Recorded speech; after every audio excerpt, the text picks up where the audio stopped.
Feeling confused about things like Electoral College, October Surprise, or even fascism? Don't worry, you're not alone.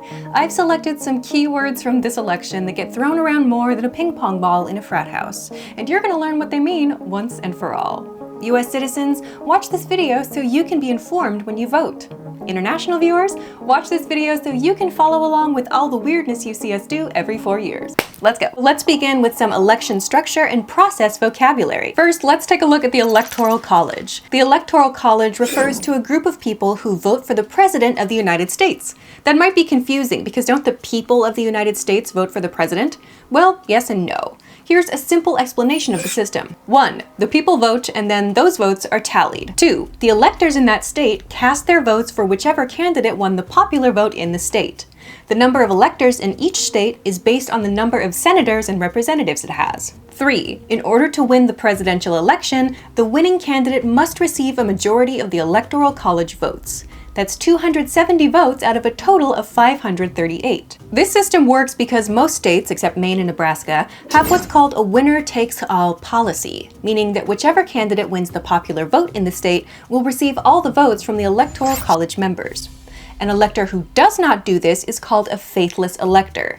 These days, many states have rules relating to faithless electors. A faithless elector may be fined or replaced, and their vote may not be counted.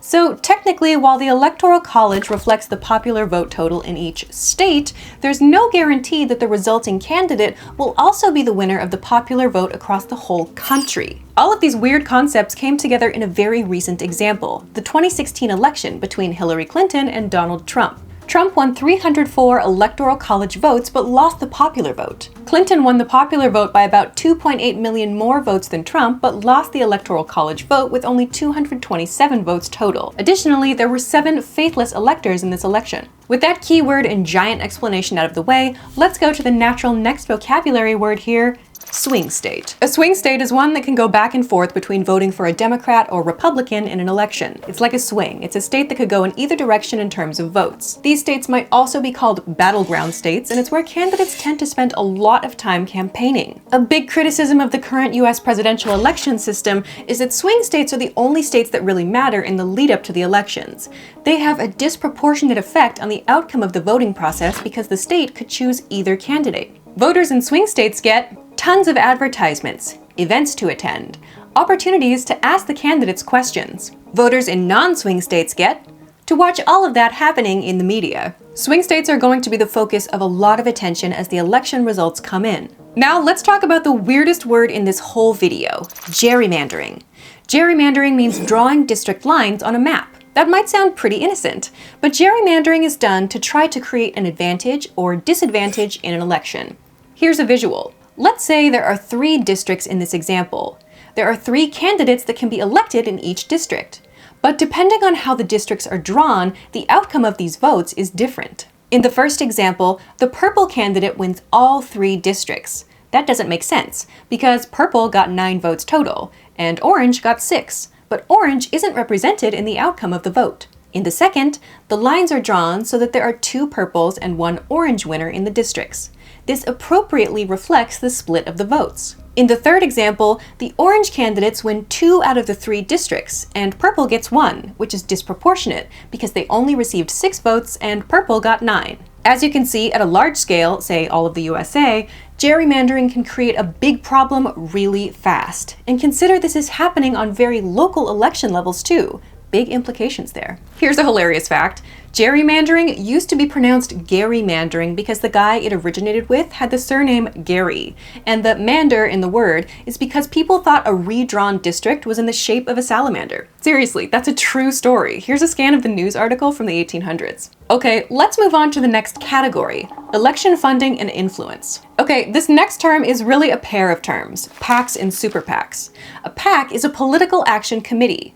A super PAC is, well, a super version of a PAC with some very important distinctions. Let's break down the differences. PACs, $5,000 per year cap on donations. Only individuals can donate. Up to $10,000 can be spent on candidates or committees. Candidate can access the money directly. Super PACs. No caps on donations. Individuals, corporations, and unions can donate. Candidate cannot access the money directly. Can spend money only on independent expenditures, like making ads for or against candidates. The stuff that Elon has been doing in support of Trump is done via his Super PAC.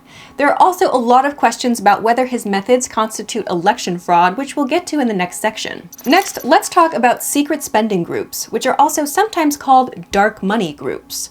Here's how these groups work in elections. Set up to claim tax-exempt status, can accept unlimited donations, do not have to share the names of the people or organizations who donate to them, can spend their money by donating to super PACs or through independent expenditures, have to make political spending less than 50% of their expenditures. The very sketchy issue here is that secret spending groups make it possible for anyone to anonymously donate tons and tons of money, and that money is then funneled into a super PAC.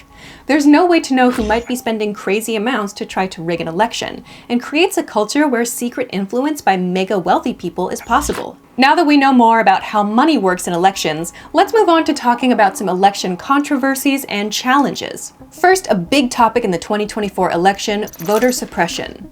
Suppressing voters means getting in the way of their ability to vote. This means intentionally creating barriers for people and making it more difficult for them to register and participate in the voting process. Voter suppression tactics disproportionately affect African Americans and people of color.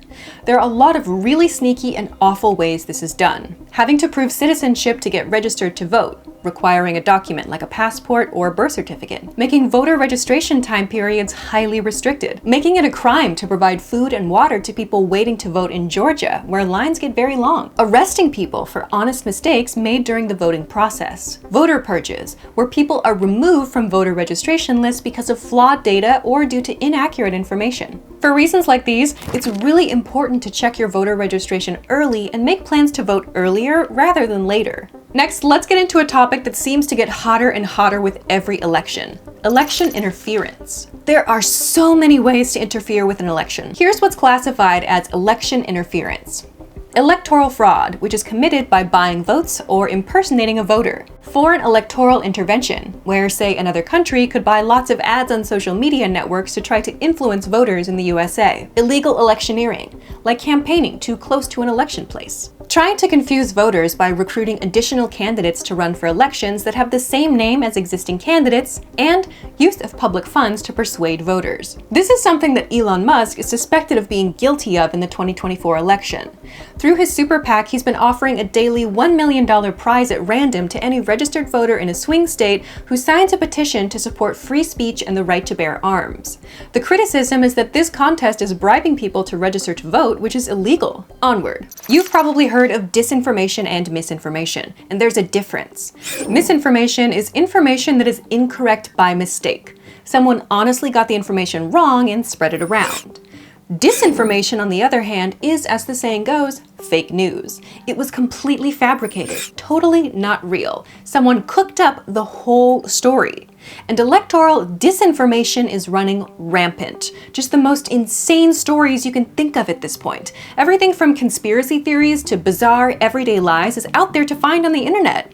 Anyone with a Twitter account can just say anything they want to about any candidate they want to, and it might get picked up and spread everywhere. I mean, even Elon is getting called out by community notes for spreading misinformation and disinformation, and he owns the company. This is a time where media literacy is growing more and more important by the day. Learn to think critically about what you see on social media. All of the terms in this section have been building up to this one: election subversion. Election subversion means tactics to try to change the outcome of a vote. We've already talked about a lot of the ways subversion happens: voter suppression, electoral fraud, spread of misinformation and disinformation. Other tactics may also be used, such as election denialism, where a person simply denies the legitimacy of the election results, intimidation of voters and election officials, improper vote counting procedures, or disruption of proper voting procedures. We've seen all of these tactics come into play over the last several years. For example, Trump refuses to recognize the result of the 2020 election as legitimate and has been laying groundwork for further election subversion by claiming there will be cheating in the 2024 election. Okay, next, let's move on to key election events and outcomes. First, the concept of an October surprise. Honestly, this is not as exciting and pleasant as it sounds. The October surprise surprise is a shocking, dramatic, bombshell piece of news that drops at the end of October, just a few days before the election, as a last-ditch attempt to sway the public in one direction or another. Now, let's talk about election certification, a key step for each state. Election certification just means an election official certifies that yes, the votes in the election are legit, and yes, the outcome is legit.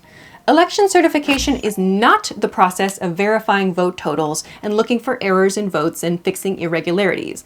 These are handled in other ways. Election certification happens only after all votes have been counted properly and all information has been correctly organized. Legally, election officials must certify the results of the election. Refusal to certify election results is illegal. This is because election officials may refuse to certify a vote if their preferred candidate did not win the state election. To ensure a fair election, election certification must occur. It's the final sign-off process for the votes. There's a good chance there will be some election officials who refuse to certify the results of the election in 2024. Although they will be unsuccessful, it may cause delays in the election process and cause people to feel less trust in the election system. If the race is a tight one, the process of certifying the election may be a slow one. Alright, finally, let's take a careful look at some rather incendiary words that are tossed around so much, it seems people are unclear about what they actually mean. Political concepts and ideologies. Dictatorships. A dictatorship is a political hierarchy where there's one person in control at the top, a dictator. The dictator makes all the rules and decisions and has unlimited power. These are societies that are highly controlled and punishments are swift and cruel. Generally, you're either in the in party or the out party. Dictators are generally not well regarded around the world. Fascism. Fascism is a type of political idea. The nation is considered supreme. Often a certain race is elevated as supreme. There is usually a group or groups of people that are targeted as problematic in the society. Members of the preferred race in the country have all the power, provided they remain loyal to the government. People are not free to say and do what they want. The government can force people to do things and can threaten and kill people. Fascist governments are historically led by authoritarians, dictators. Fascism is an awful system. Trump was called a fascist by his former chief of staff, a 4-star general. Kamala Harris has agreed with this assessment. Communism. Communism is an economic policy concept. The idea is that everyone in a society should have equal access to resources, and that everyone should work in order to contribute to society in this manner. People do not own land or property. It's all owned by the government or the entire community. Communist countries are typically run by an authoritarian figure or group, likely in order to maintain control over the country. Communism and fascism are not the same. There you have it, a ton of fresh information to make sure you're informed about some of the most important topics in the 2024 election. I know there are tons more words out there, so feel free to leave educational comments. With all this knowledge in your head, US citizens, go vote! And to our international friends, thanks for trying to understand us a little better.